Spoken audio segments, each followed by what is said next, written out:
Rusia, 1917. El invierno vaticina la caída del gran imperio zarista. Por esos años, la mayoría del pueblo vivía en la miseria. Los campesinos sin tierra trabajaban para terratenientes que no conocían el hambre. Y en las ciudades, los obreros soportaban jornadas agotadoras en fábricas que apenas empezaban a industrializarse. El país arrastraba una herida profunda, crisis económica, desigualdad social y una guerra que parecía eterna y perdida. Entonces, un fantasma empezó a recorrer Europa, el fantasma del comunismo. La idea de cambio y de revolución viajaban clandestinas entre panfletos y fábricas. A fines del siglo XIX, principios del siglo XX, las tensiones se multiplican. Atentados, huelgas, manifestaciones reprimidas. El orden zarista empieza a resquebrajarse. Esta es la historia de cómo un pueblo entero, cansado de la guerra y del hambre, decidió poner fin a una autarquía que parecía eterna. En este escenario de desesperación, el pueblo ruso se levanta. En 1917, dos revoluciones cambiarán para siempre la historia del siglo XX. Se conoce como Revolución Rusa a los hechos acaecidos entre febrero y octubre de 1917, dando como resultado la primera revolución marxista de la historia y el derrocamiento del imperio zarista. Para finales del siglo XIX, el zar Alejandro II había impulsado una serie de reformas para modernizar el Estado, como la liberación de los siervos. Pero para muchos esas promesas eran insuficientes. El campesinado seguía pobre y dominado por terratenientes adinerados, los kulaks. En el año 1881, el zar de Rusia hacía su recorrido en carruaje en una avenida helada, cuando un grupo de revolucionarios hicieron estallar una bomba sobre él. El atentado logró su cometido: asesinar al zar. Este atentado, en lugar de abrir un camino hacia la libertad, provocó una ola de represión.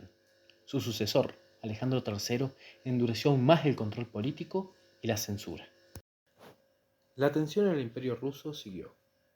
Un 9 de enero de 1905, una revuelta de carácter mixto estalló. El país venía de una dura derrota en la guerra contra Japón, y la frustración se extendía entre campesinos, obreros y burgueses liberales constitucionalistas. Miles de personas marcharon pacíficamente hacia el Palacio de Invierno, en Petrogrado, para pedirle al zar Nicolás II mejores condiciones de vida y el fin de la anticuada autocracia. Por órdenes del zar, el ejército abrió fuego contra la multitud, donde murieron miles de manifestantes. Ese día quedó grabado en la historia como el Domingo Sangriento. La masacre encendió huelgas y levantamientos en todo el imperio, y para apaciguar el fuego, el zar decidió crear la Duma y condujo a la elección del primer soviet de diputados obreros en Petrogrado. La autocracia zarista siguió intacta y las condiciones de vida no mejoraron. La Primera Guerra Mundial terminó de profundizar la crisis. Desde 1914, que empezó la guerra, millones de soldados murieron en el frente de batalla y los alemanes parecían ser los aventajados. Por mientras, en las ciudades, el hambre, el frío y la inflación castigaban a la población. Los obreros hacían huelga, los campesinos desertaban del ejército y el pueblo empezaba a ver al zar como el principal responsable del desastre. A la miseria se le sumaba la corrupción de la corte y la preponderante dinastía seguía siendo una autocracia despiadada.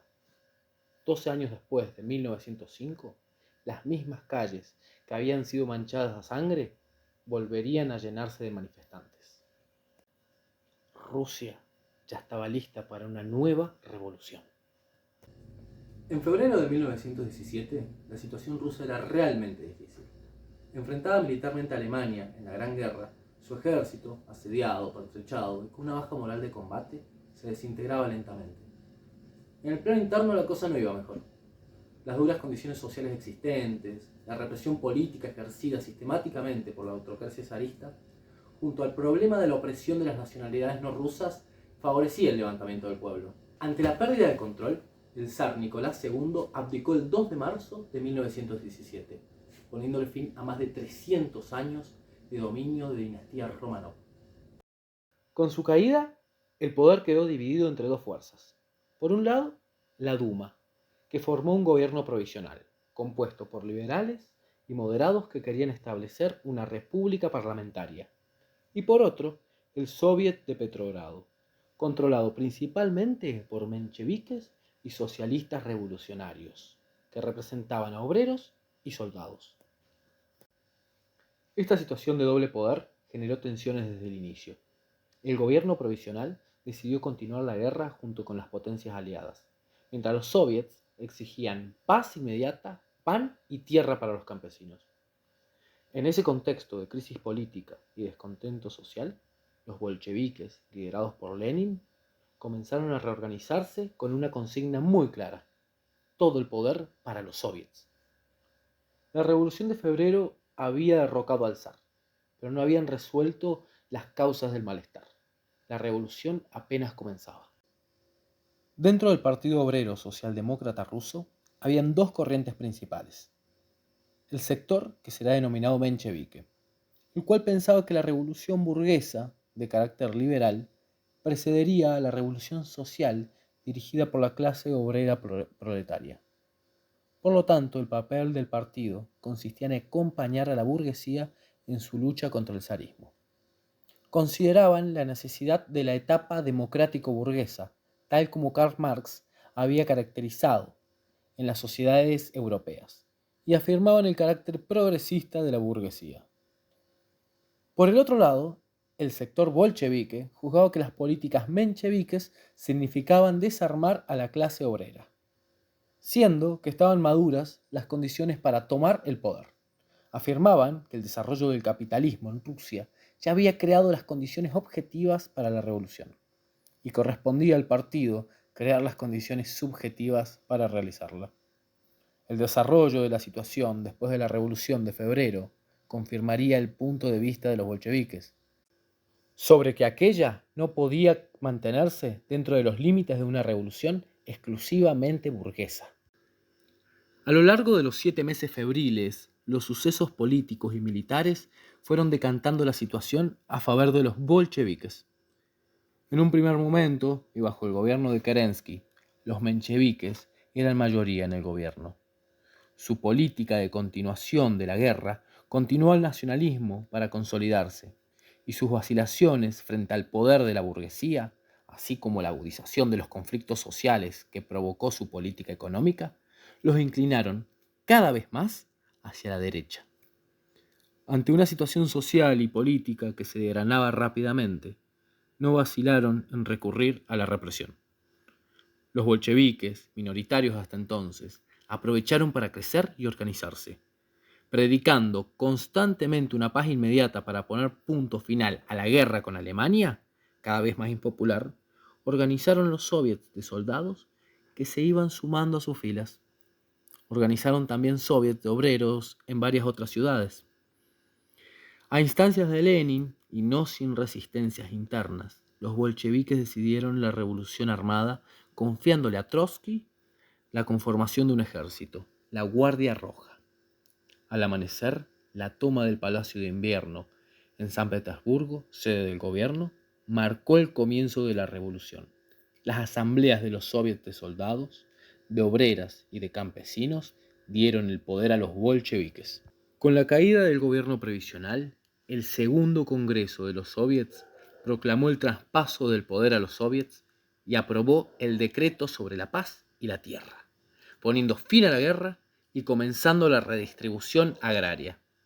Nacía así el gobierno soviético, encabezado por Lenin. Este hecho marcó el inicio de un nuevo orden político en Rusia y dio origen al primer Estado socialista del mundo. Transformaría de manera profunda la historia del siglo XX. El nuevo gobierno revolucionario firmó la paz con Alemania, socializó la propiedad industrial, colectivizó la propiedad agraria, estableció la planificación económica centralizada por el Estado, sancionó la autodeterminación de las nacionalidades e impuso la dictadura del proletariado, mediatizando por el partido bolchevique. Luego, Rusia se sumergiría en una guerra civil que enfrentó al Ejército Rojo, liderado por los bolcheviques, contra el Ejército Blanco, formando por sectores monárquicos y liberales apoyados por potencias extranjeras. Tras años de conflicto, los bolcheviques lograron imponerse, y en 1922 nació la Unión de Repúblicas Socialistas Soviéticas, URSS, el primer Estado socialista del mundo. El nuevo régimen abolió la propiedad privada de los medios de producción, estableció una economía planificada y un partido único como centro de poder político. A nivel mundial, el triunfo bolchevique inspiró variopintos movimientos revolucionarios y cambió de manera irreversible el mapa político del siglo XX.